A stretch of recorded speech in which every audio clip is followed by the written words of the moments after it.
Welcome to my journey.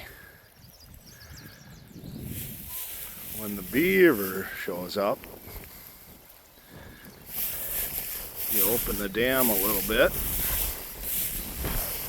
and then the beaver will come back.